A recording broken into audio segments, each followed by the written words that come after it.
Good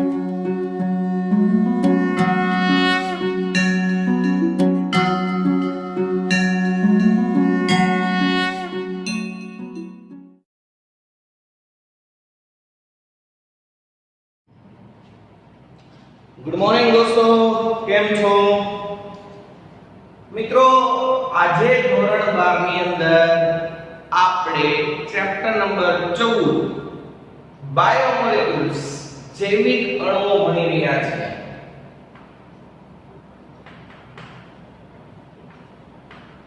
દોસ્તો, આ જે ચેપ્ટર છે એ બાયોલોજીના સ્ટુડન્ટ માટે ખૂબ જ ઇમ્પોર્ટન્ટ છે.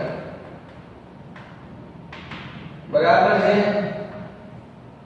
કોલેજમાં પણ આ ચેપ્ટરના કેટલાક કન્સેપ્ટ તમને ભણવામાં આવશે.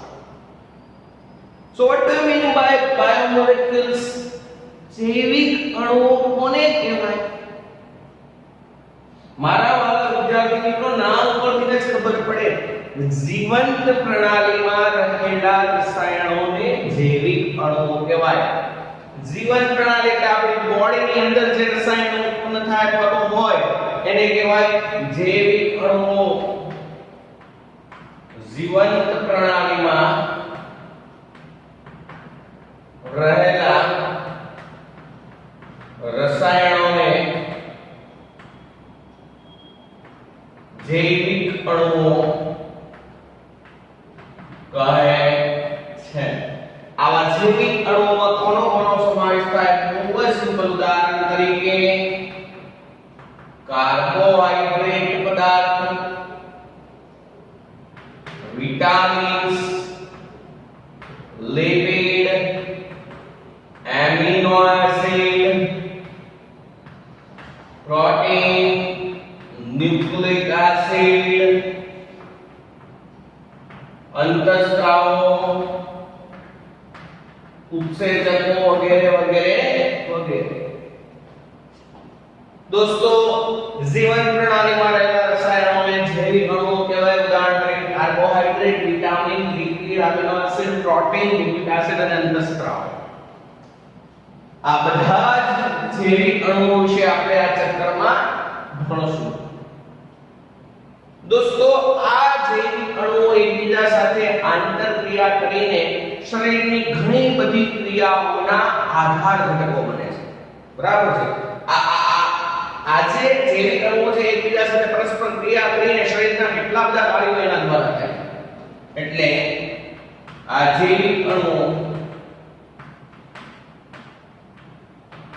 એકબીજા સાથે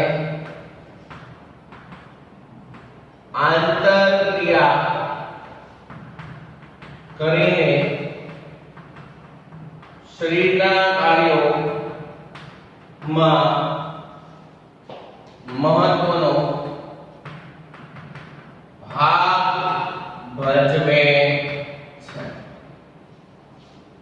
બરાબર છે દોસ્તો? પહેલા આપણે આ ચેપ્ટરમાં શરૂઆત કરીએ છીએ કાર્બોહાઈડ્રેટ વિશે.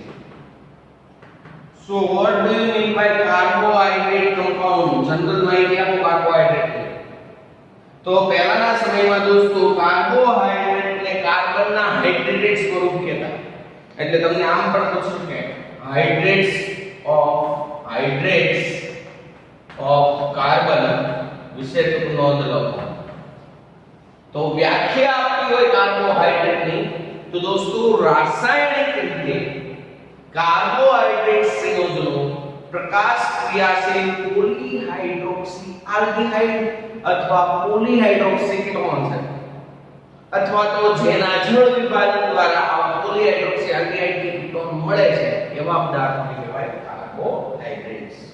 તો રાસાયણિક રીતે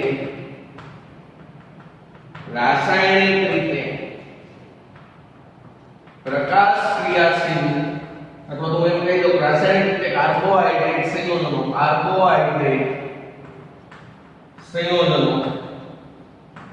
રાસાયણિક રીતે કાર્બોહાઈડ્રેટ સંયોજનો પ્રકાશ ક્રિયાશીલ પોલીહાઇડ્રોક્સી આલ્ડીહાઇડ અથવા પોલી હાઇડ્રોક્સી કીટોન પણ કેવા પ્રકાશ થયા છે કીટોન અથવા જેના જળ વિભાજન દ્વારા આવા પદાર્થો બને તેવા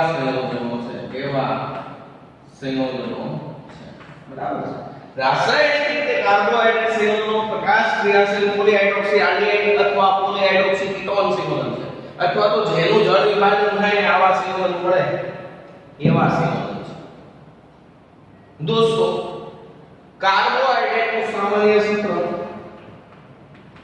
કાર્બોહાઈડ્રેટ સંયોજનોનું સામાન્ય સૂત્ર CHH2OY લેવામાં આવે છે કાર્બોહાઈડ્રેટ નું સામાન્ય સૂત્ર CHH2OY લેવામાં આવે છે આથી તેને કાર્બનના હાઇડ્રેટેડ સંયોજનો કહે છે સિમ્પલ છે ને કાર્બન કોણ છે પાણી એટલે કહેવાય હાઇડ્રેટ્સ ઓફ કાર્બન અથવા કાર્બન હાઇડ્રેટેડ સંયોજનો ઓકે ઉદાહરણ તરીકે ગ્લુકોઝ તો ગ્લુકોઝ અને ફ્રુક્ટોઝ નું સૂત્ર છે C6H12O6 x બરાબર 6 મૂકો અને y બરાબર પણ 6 મૂકો એટલે h કેટલા દીધા 12 o કેટલા દીધા 6 આમ ગ્લુકોઝ છે એ કાર્બોહાઈડ્રેટ સંયોજન છે સુક્રોઝ C12H22O11 x બરાબર 12 મૂકો અને y બરાબર 11 મૂકો તો થાય C12H22O11 પરંતુ દોસ્તો કેટલાક સંયોજનો કાર્બોહાઈડ્રેટ હોવા છતાં આ સામાન્ય અણુસૂત્રને અનુસરતા નથી અને કેટલાક સંયોજનો કાર્બોહાઈડ્રેટ ન હોવા છતાં સામાન્ય અણુસૂત્રને અનુસરે છે આથી દોસ્તો આ જે સામાન્ય સૂત્ર છે એક આકસ્મિક સંયોગ કરવામાં આવે છે કેટલાક કાર્બોહાઈડ્રેટ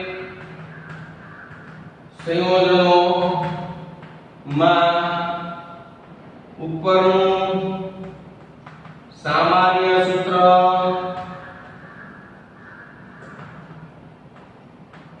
અનુસરાતું નથી વળે કેટલાક સંયોજનો કાર્બોહાઈડ્રેટ ન હોવા છતાં ઉપરના સામાન્ય સૂત્રને અનુસરે છે આમ તે સૂત્ર આકસ્મિક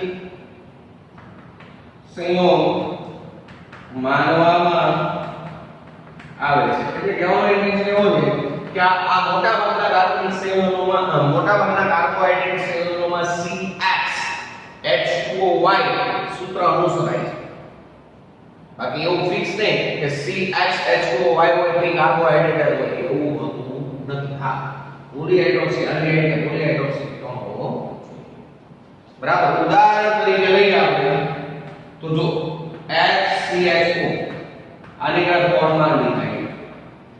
ફોર્માલ્ડિહાઇડ નું સામાન્ય સૂત્ર ગણો તો તમને CH2 લખાય 1C 2H મૂકો તો x બરાબર 1 લો y બરાબર 1 લો તો આનું સૂત્ર દીધું પણ ફોર્માલ્ડિહાઇડ છે કાર્બોહાઈડ્રેટ નથી એનું સામાન્ય સૂત્ર આવી જવું છે CH2O ને મળતું આવે છે છતાંય કાર્બોહાઈડ્રેટ નથી એસિટિક એસિડ CH3COOH આને કહેવાય શું એસિટિક એસિડ આવું તો તમને બધાને ખબર છે આનું સૂત્ર કાર્બન 2 હાઇડ્રોજન 4 ઓક્સિજન 2 x બરાબર 2 મૂકો y બરાબર 2 મૂકો તો y બરાબર 2 મૂકો તો 2 નું 4 હાઇડ્રોજન 4 અને ઓક્સિજન 2 થાય છે તો તો આ અણુસૂત્રને અનુસરે છે પણ એસિડિક એસિડ કાર્બોહાઈડ્રેટ નથી દોસ્તો. Lactic acid CH3CHOH COOH that is called as lactic acid.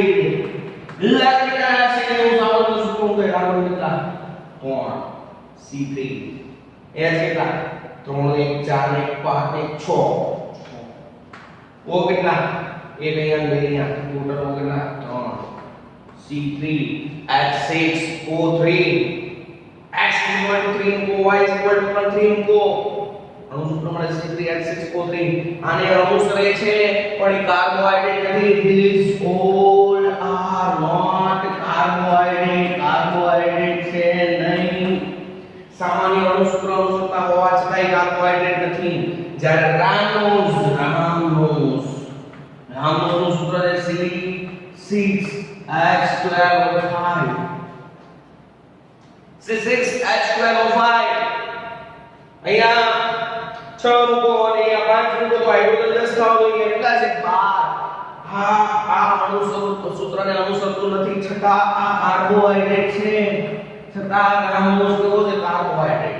આમ દોસ્તો કાર્બોહાઈડ્રેટનું સામાન્ય સૂત્ર CHH2OY એ સામાન્ય રીતે સંયોગ ગણવામાં આવે છે. ઓકે ચાલો what is carbohydrate? Carbohydrate is nothing but a hydrous carbon. Chemically it is optically active polyhydroxyaldehyde or polyhydroxyketone. Otherwise any type of substance upon the hydrolysis gives optically active polyhydroxyaldehyde and polyhydroxyketone. That kind of કોબીડોની તો હું આ પાડો tension નહીં લેવાનું ક્યારેક સાઈડની ચસ્કો રહી જાય કે ગમ જોવા પડે ને. તો રાસાયણિક રીતે કાર્બોહાઈડ્રેટ સેલનો પ્રકાશ ક્રિયાશીલ પોલીહાઇડ્રોક્સીઆલ્ડેહાઇડ આપણે ભણશું સૂત્ર એટલે ખબર પડશે. ઘણા બધા હાઇડ્રોક્સી સમૂહ હોય ને મુખ્ય સમૂહ આની અથવા પોલીહાઇડ્રોક્સીકેટોન અથવા જેના જળ વિભાજન દ્વારા આવા પદાર્થો બને તેને કહેવાય કાર્બોહાઈડ્રેટ. તેનું સામાન્ય સૂત્ર CHH2OY લેવામાં આવે છે પણ એ જોજો આકસ્મિક સંયોગ છે. ઉદાહરણ તરીકે અને બીજું H2O કાર્બન આરે સંયોગ આવે છે એટલે કહેવાય કાર્બનના હાઇડ્રેટ સંયોગ. હવે એક વાત કરીએ ઉદાહરણ તરીકે ગ્લુકોઝ અને સુક્રોઝ કાર્બોહાઈડ્રેટ છે. તો કેટલાક કાર્બોહાઈડ્રેટ સંયોજનો એવા છે કે જે આ સામાન્ય સૂત્રને અનુસરતા નથી છતાં કાર્બોહાઈડ્રેટ છે.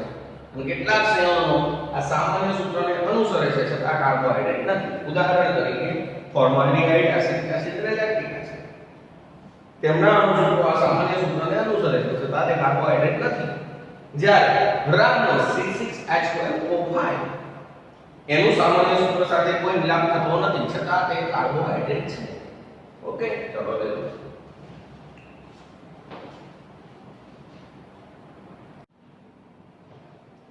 ચલો નેક્સ્ટ ક્વેશ્ચન આપણે લોકો ભણીએ છીએ. આ ક્વેશ્ચનમાંથી એમસીક્યુ પૂછાઈ શકે બોર્ડમાં.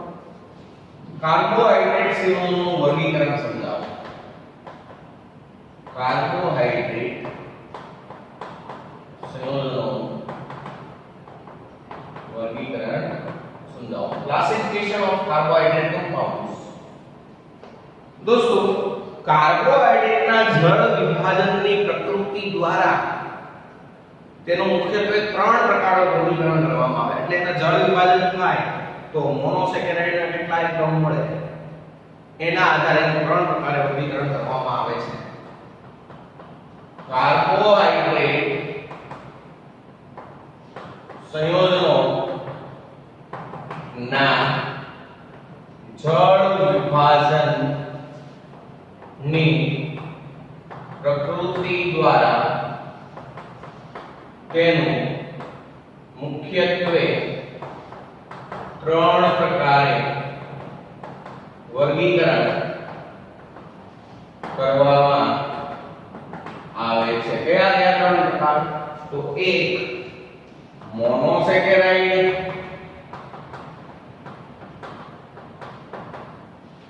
બીજું ઓલિગોસેકેરાઇડ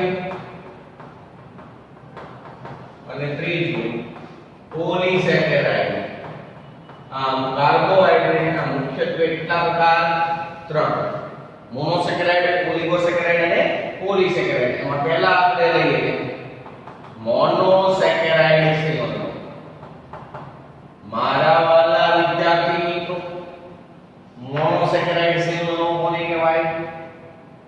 તો કે જે પોલિસેકેરાઇડ જે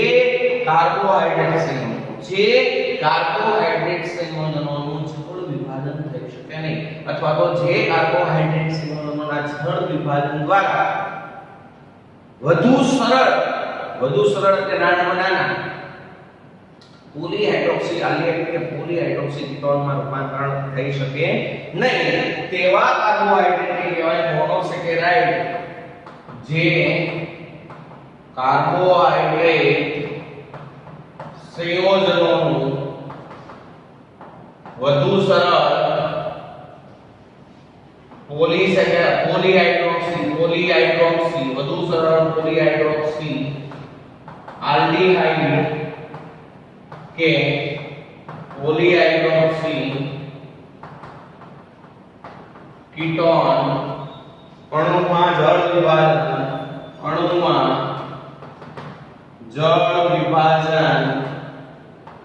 કરી શકાતું નથી. એટલે આ સૌથી સરળમાં સરળ કાર્બોહાઈડ્રેટ સંયોજનો થાય એનું જળ વિભાજન થાય નહીં. જે કાર્બોહાઈડ્રેટ સંયોજનો વધુ સરળ પોલીહાઇડ્રોક્સી આલ્ડિહાઇડ કે પોલીહાઇડ્રોક્સી કીટોન અણુમાં જળ વિભાજન કરી શકાતું નથી તેવા કાર્બોહાઈડ્રેટ સંયોજનોને મોનોસેકેરાઇડ કહે છે. જળ વિભાજન થતું નથી. ઓકે દોસ્તો, મોનોસેકેરાઇડ સંયોજનોનું સામાન્ય સૂત્ર CnH2nOn લેવાય. ફોર એક્ઝામ્પલ, આપણે 6 કાર્બન વાળા મોનોસેકેરાઇડ નું ઉદાહરણ લઈએ. એક્ચ્યુઅલી આ 20 પ્રકારના કુદરતી રીતે મોનોસેકેરાઇડ મળી આવે છે. કેટલા પ્રકારના? 20 પ્રકારના મોનોસેકેરાઇડ છે. એમાં 6 કાર્બન વાળા મોનોસેકેરાઇડ નું ઉદાહરણ લઈએ તો simply based glucose, fructose, glucose અને ફ્રુક્ટોઝ. એના અણુ સૂત્ર છે C6H12O6. રામનોઝ 6 કાર્બન વાળો મોનોસેકેરાઇડ છે, પણ આપણે વાત કરી કે એનું અણુ સૂત્ર છે C6H12O5. ઓકે, આ એક અપવાદ છે ને અણુ સૂત્ર રામનોઝ. બોલો કઈ પ્રોબ્લેમ? આ 6 કાર્બન વાળા મોનોસેકેરાઇડ આપણે લીધા છે. 6 કાર્બન વાળા, આવા 4 કાર્બન વાળા મોનોસેકેરાઇડ આવે, 5 કાર્બન વાળા આવે, ટોટલ 20 પ્રકારના મોનોસેકેરાઇડ એકમો છે. ઓકે, સિમ્પલી જે કાર્બોહાઈડ્રેટ સંયોજનો વધુ સરળ પોલીહાઇડ્રોક્સી આલ્ડિહાઇડ કે પોલીહાઇડ્રોક્સી કીટોનમાં જળ વિભાજન કરી શકાતું નથી તેવા કાર્બોહાઈડ્રેટ ને કહેવાય મોનોસેકેરાઇડ. જનરલી એનું સામાન્ય સૂત્ર કેવું છે? CnH2nOn. એની પ્રોબ્લેમ? ચલો નેક્સ્ટ ઉદાહરણ તમારે યાદ રાખવાના છે. Monosaccharide next ઓલિગોસેકેરાઇડ. સેકન્ડ પ્રકાર છે ઓલિગોસેકેરાઇડ. મારા વાલા વિદ્યાર્થી મિત્રો, જે કાર્બોહાઈડ્રેટ સંયોજનોનું 2 થી 10 કેટલા 2 થી 10 મોનોસેકેરાઇડ અણુઓમાં જળ વિભાજન કરી શકાય. એટલે જે કાર્બોહાઈડ્રેટ સંયોજનોના જળ વિભાજન દ્વારા 2 થી 10 મોનોસેકેરાઇડ એકમો પ્રાપ્ત થાય એવા કાર્બોહાઈડ્રેટ કહેવાય ઓલિગોસેકેરાઇડ. જે કાર્બોહાઈડ્રેટ સંયોજનોના આ જળ વિભાજન તમે એસિડ ઉદ્દીપક વડે પણ કરી શકો અથવા તો ઉત્સેચકની હાજરીમાં પણ કરી શકો. જે કાર્બોહાઈડ્રેટ સંયોજનોનું એસિડ ઉદ્દીપક અથવા ઉત્સેચકની હાજરીમાં જળ વિભાજન દ્વારા મોનોસેકેરાઇડના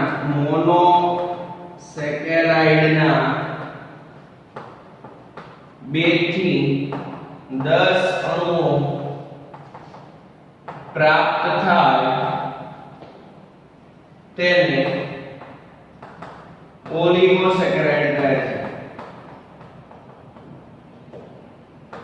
બરાબર, 2 થી 10 મોનોસેકેરાઇડ એકમ પ્રાપ્ત થાય એને કહેવાય ઓલિગોસેકેરાઇડ. દોસ્તો ઓલિગોસેકેરાઇડ છે વાત કરી એ પ્રમાણે એના દળ વિભાજન થાય એટલે એમાંથી કેટલા અણુઓ પ્રાપ્ત થાય મોનોસેકેરાઇડના 2 થી 10. હવે ઓલિગોસેકેરાઇડ સંયોજનોના દળ વિભાજન દ્વારા કેટલા મોનોસેકેરાઇડ એકમ પ્રાપ્ત થાય એના આધારે એનું પેટા વિભાગમાં વર્ગીકરણ થાય. ફોર એક્ઝામ્પલ, જે ઓલિગોસેકેરાઇડના દળ વિભાજન દ્વારા 2 મોનોસેકેરાઇડ એકમો પ્રાપ્ત થાય એને ડાઇસેકેરાઇડ કહેવાય, 3 એકમો પ્રાપ્ત થાય એને ટ્રાઇસેકેરાઇડ કહેવાય, 4 એકમો પ્રાપ્ત થાય એને ટેટ્રાસેકેરાઇડ કહેવાય, 5 એકમો પ્રાપ્ત થાય એને પેન્ટાસેકેરાઇડ કહેવાય. ખબર પડી? તો ડાઇસેકેરાઇડ નું આપણે ઓલિગોસેકેરાઇડ નું અલગથી પાછું વર્ગીકરણ કરશું આપણે. ચાલો,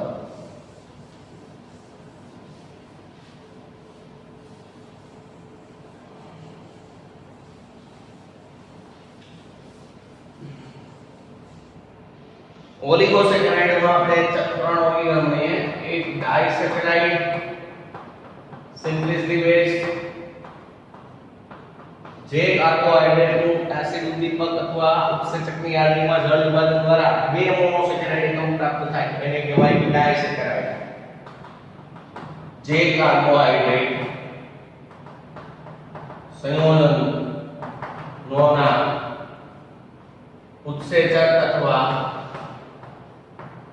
એસિડ ઉદ્દીપકની હાજરીમાં જળ વિભાજન દ્વારા 2 મોનોસેકેરાઇડ એકમો પ્રાપ્ત થાય, 2 મોનોસેકેરાઇડ એકમો પ્રાપ્ત થાય તેને ડાઇસેકેરાઇડ કહે છે. ઓકે, જે કાર્બોહાઈડ્રેટ સંયોજનનું તમે એસિડ ઉદ્દીપકની હાજરીમાં અથવા ઉત્સેચકની હાજરીમાં જળ વિભાજન કરો અને 2 મોનોસેકેરાઇડ એકમ પ્રાપ્ત થાય તેને ડાઇસેકેરાઇડ કહેવાય.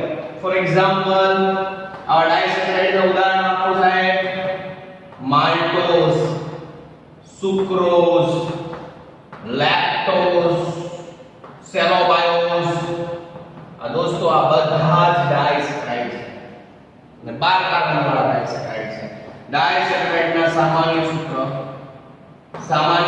2 મોનોસેકેરાઇડ હોય મને એક પાણી કાઢો એટલે CnH2nOn મોનોસેકેરાઇડ એકમ. ડાઇસેકેરાઇડ બનાવો તો એક પાણી કાઢવાનું, એક પાણી કાઢો તો એમાંથી હાઇડ્રોજન 2 નીકળે અને ઓક્સિજન 1 નીકળે એટલે ડાઇસેકેરાઇડનું સામાન્ય સૂત્ર થાય CnH2n-2ON-1.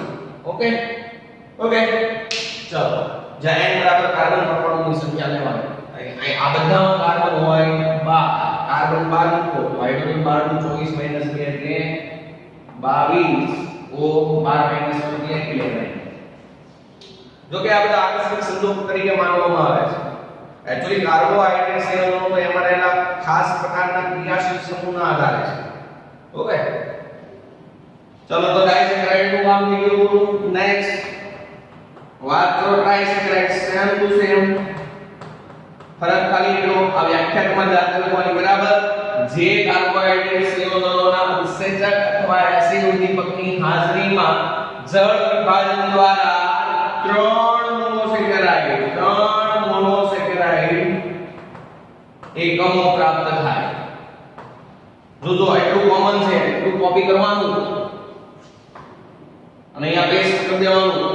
ઓકે, એટલે જે કાર્બોહાઈડ્રેટ સંયોજનોના ઉત્સેચક અથવા એસિડ ઉદ્દીપકની હાજરીમાં જળ વિભાજન દ્વારા 3 મોનોસેકેરાઇડ એકમો પ્રાપ્ત થાય તો તેને ટ્રાઇસેકેરાઇડ કહેવાય.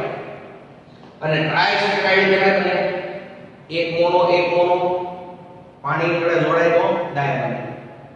1 2 ને 3 જોડાય તો પહેલા બેમાંથી એક પાણી, બીજા બેમાંથી એક પાણી, 3 અણુ ક્યારે જોડાય? 2 પાણી કરે ત્યારે તો ટ્રાઇસેકેરાઇડ નું સામાન્ય સૂત્ર કેવું હોય તો કે મોનોસેકેરાઇડ નું CnH2nOn. ટ્રાઈમાંથી કેટલા પાણી નીકળે તો ટ્રાઈમાં કેટલા પાણી નીકળે તો 3 મોનો ઉમેરાય, 3 મોનો બને 2 પાણી, 2 પાણી એટલે 1 પાણી હોય તો H2O, 2 હોય તો હાઇડ્રોજન 4, ઓક્સિજન 2. આ સામાન્ય સૂત્ર છે. ખબર પડે છે દોસ્તો? ટ્રાઇસેકેરાઇડ નું ઉદાહરણ છે રેફિનોઝ.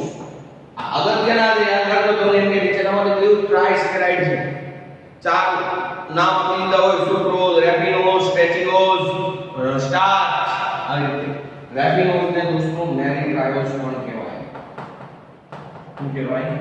મેલિટ્રાયોઝ. અને આવી જ રીતે ઓલિગોસેકેરાઇડ ને એક પ્રકાર જે આપણે લઈએ ટેટ્રાસેકેરાઇડ. સિમ્પ્લિસી બેઝ જે કાર્બોહાઈડ્રેટ સંયોજનોના ઉત્સેચક અથવા તો એસિડ દીપકની હાજરીમાં જળ વિભાજન દ્વારા ચાર મોનોસેકેરાઇડ એકમો પ્રાપ્ત થાય. ટેટ્રાગ્લિસરના ચાર મોનોસેકેરાઇડ મળે. કેટલા? ચાર મોનોસેકેરાઇડ એકમ મળે તો એને કહેવાય ટેટ્રાસેકેરાઇડ. આનું સાચું સૂત્ર શું થાય? સાચું સૂત્ર તો કે પેલા CN H2N ON દેવાનો.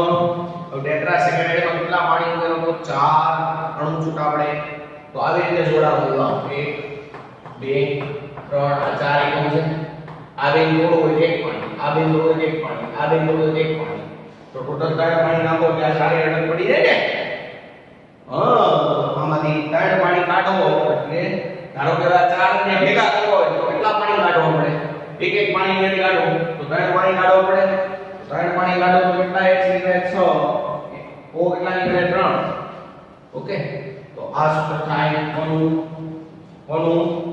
ટેટ્રાસેકેરાઇડ નું. અને મારા વાલા વિદ્યાર્થી મિત્રો, ટેટ્રાસેકેરાઇડ નું ઉદાહરણ છે સ્ટેચિઓઝ. સ્ટેચિઓઝ. મોનોસેકેરાઇડ નું ઉદાહરણ કઈ રીતે હતા? Glucose, fructose, rhamnose, glucose, fructose, rhamnose, ribose. Ribose પર 5 કાર્બન હોય. ડાયસેકેરાઇડ માં કઈ રીતે હતા? સુક્રોઝ, માલ્ટોઝ, લેક્ટોઝ ને સેરોમાઇઝ. ટ્રાયસેકેરાઇડ માં કયું હતું? રેફિનોઝ અને મેલિટ્રાયોઝ. અને ટેટ્રાસેકેરાઇડ માં સ્ટેચિઓઝ. બોલો એટલામાં કોઈને કાઈ પ્રોબ્લેમ? ચલો લો.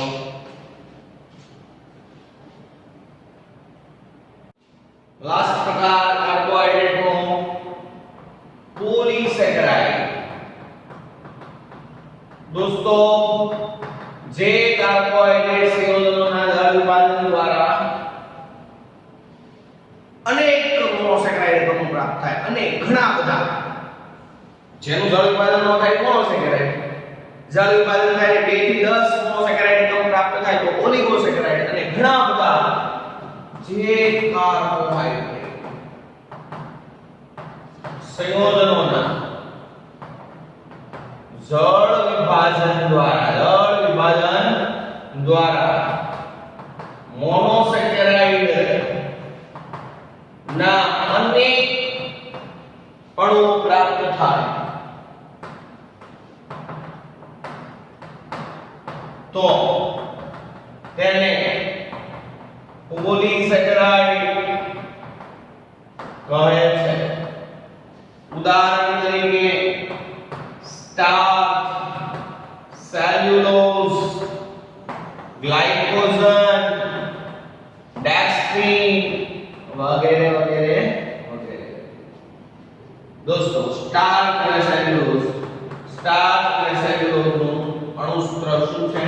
તો કે C6H10O5 number of C6H10 actually C6H12O6 આ ઘણા બધા ગ્લુકોઝના અણુ હોય. એક ગ્લુકોઝ ને બીજા ગ્લુકોઝને જોડવો હોય તો એમાંથી પાણી નીકળે. એવી રીતે બીજાને જોડવો હોય તો પાણી નીકળે. આવા તો અનેક ગ્લુકોઝના અણુ જોડવા હોય તો અનેક પાણી કાઢવા પડે. એટલે પાણી આપણે H12O6 હતો એમાંથી પાણી કાઢી નાખો એટલે H10O5 અને આ કેટલા હતા? બરાબર છે. બોલો કઈ પ્રોબ્લેમ? તો દોસ્તો મારો કહેવાનો મતલબ એવો હતો કે તમારી પાસે જે કાર્બોહાઈડ્રેટ છે જોજો એના આમ જોડો 3 પ્રકાર: મોનોસેકેરાઇડ, ઓલિગોસેકેરાઇડ અને પોલીસેકેરાઇડ. બરાબર? મારા વિદ્યાર્થી મિત્રો, આ મોનો અને ઓલિગો છે ને બધા સ્ફટિકમય છે, પાણીમાં દ્રાવ્ય છે.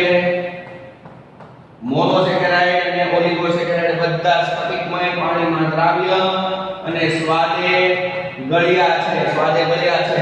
આથી આને કહેવાય શર્કરા કહેવાય. શું કહેવાય? શર્કરા. જ્યારે પોલિસેકેરાઇડ એનાથી વિરુદ્ધ અસ્ફટિકમય, પાણીમાં અદ્રાવ્ય અને સ્વાદવિહીન છે, એટલે આને કહેવાય નોન શુગર, અશર્કરા અથવા